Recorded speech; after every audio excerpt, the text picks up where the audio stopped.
welcome to Doodle Africa Book Reviews. My name is Kufer Nicholas. In Doodle Africa, we write, share, and discuss African stories. Today, we'll be talking about Daughters Who Walk This Path by Yejide Kilanko. Daughters Who Walk This Path is a very thrilling African story. At the back here we have spirited and intelligent Morayo grows up surrounded by school friends and family in Ibadan. There is Enyayo, her adoring little sister, for whose sake their middle-class parents fight stigmatizing superstition, and a large extended family of cousins and aunts who sometimes make Moraya's home their own. A shameful secret forced upon by Brusty, her cousin, thrusts Moraya into a web of oppressive silence woven by the adults around her. Moraya must learn to fiercely protect herself and her sister as young women growing up in a complex and politically charged country. Well, I won't really run down the whole story, but I'm going to be picking 6 points from the book and we'll be discussing it. And I hope that this will be really intriguing and you would want to read the book yourself. So firstly, we have the first really striking thing about this book is the African proverbs that you see at the beginning of every chapter. So on chapter 2, we have, "It is from a small seed that the giant Iroko tree has its beginning." That's a really striking proverb. It's from a small seed that the giant Iroko tree has its beginning. I don't need to explain that, but really, before you can see a big tree, it had to start from somewhere. And so I think that's really striking in the book. And we have another one on 11. It's actually on all the chapters, but on this chapter 11, we have, "Truth arrives at the market, but finds no buyer. It is with ready cash that people pay for lies." Wow, that's amazing. Okay, so yeah, so that's the first really interesting thing you would enjoy about this book, those amazing proverbs. We have, "The aftertaste of the bitter leaf is sweet." Okay, is it really? Okay, and then the second thing that is striking about this book is family. You know, in Africa, we really treasure family a lot, and we don't joke with family. But we see that in this book, because of that treasure, that loyalty to family, we see something terrible actually come out of it. So in the book, there is Moraya, and she grows up with her family. Enyayo is a younger sister, and because of loyalty, they had to take in their cousin, whose name is Brusty. And so they already knew that Brusty didn't have a great character. He used to steal. He had some, he was a rough kind of guy. And this is a home with 2 young ladies trying to grow up. And so at first, the father did not want to take in the boy. So because the boy was the mother's brother. Sorry, was from the mother's family, right? Their cousin from the mother's family.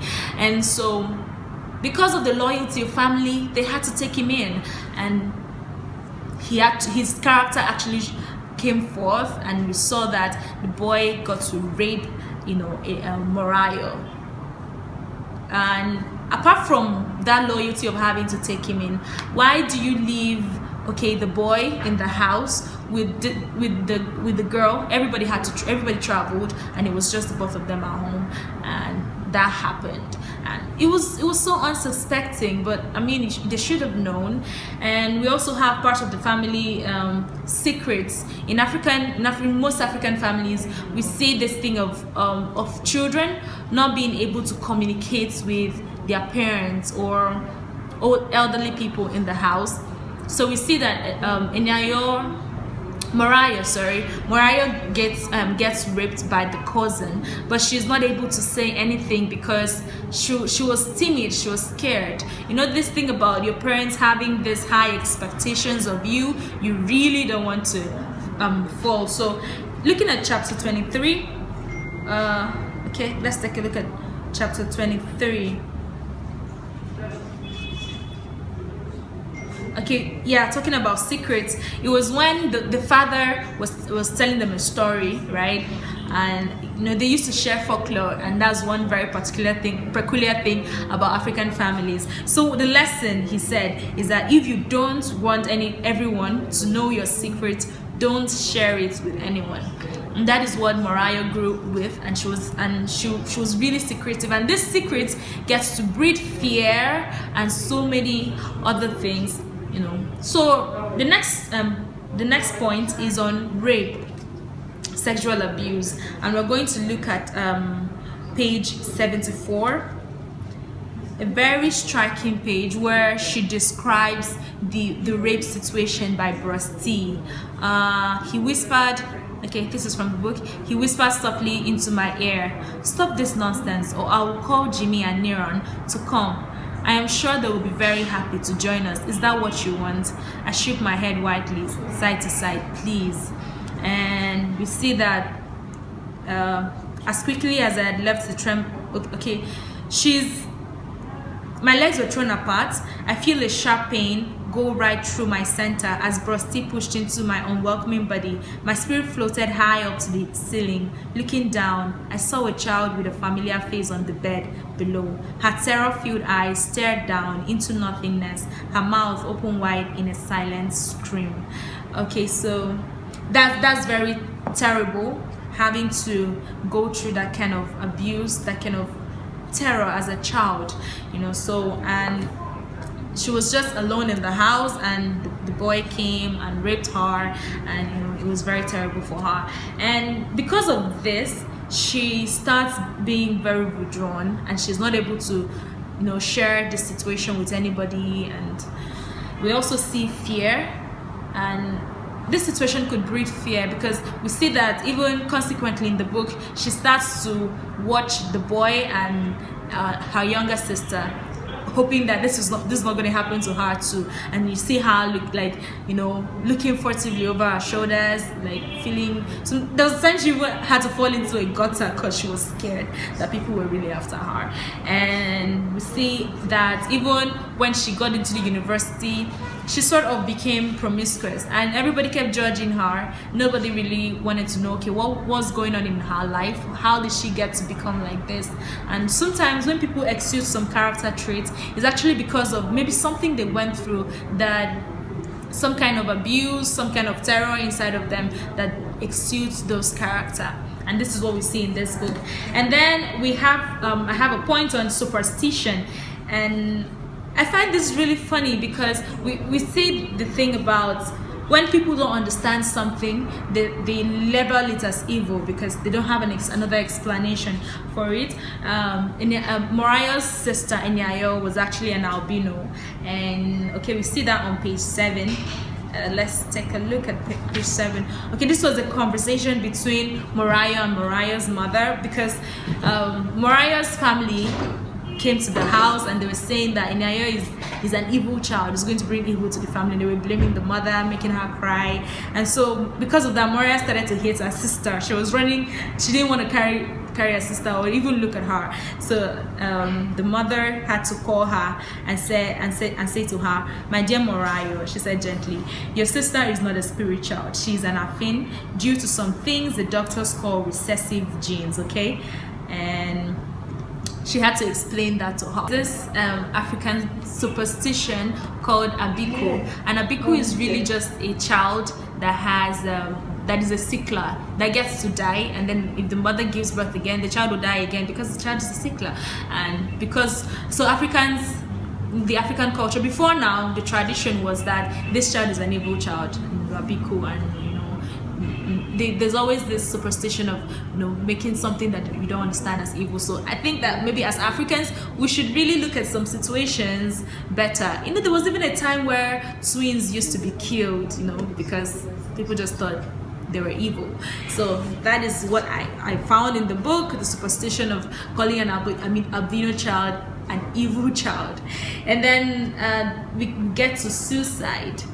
Yes, there is that in the book, but it wasn't really suicide, it was just an attempted suicide. Mariah, because she was depressed due to the rape situation and she wanted to take her life. She took overdose of Panadol, but Jay, it was fortunately for her, her auntie was coming into the house at that time, so she just spat everything out into the bathroom and ran to open the door for her auntie. And that is when the auntie Morenike spoke with her, tried to relate with her, and then started to tell her own story too. And then the second part of the book is actually about Morenike's story, who was also raped when she was in secondary school, and then she had a child, and then she had to overcome it by becoming an activist, a woman activist, and a politician. And that is how she exerted her own, energy. And so and that brings me to my last point, which is female bonding. I think that yes, these things happen to girls growing up, but I think that one of the ways to actually help the situation is through female bonding. And female bonding is basically women looking out for other women, not putting out judgment, because there's this thing about putting out judgment on the next person, even when you know that you probably have the same situation. So in the book, Morenike had the same situation where she was also raped when she was young, but then she, instead of judging her niece, she actually took her in, spoke to her, shared her own story, and helped her and became her friend and helped her to grow. So I think that the way forward, the way to grow is for women or even women, generally, to be able to open up their arms to younger girls, to be able to mentor them, talk to them, let them be free with you. There's a part in the story where Mariah was asking Morenike, did you like a boy when you were my age? And she said, yes, I did. And then they started having a conversation.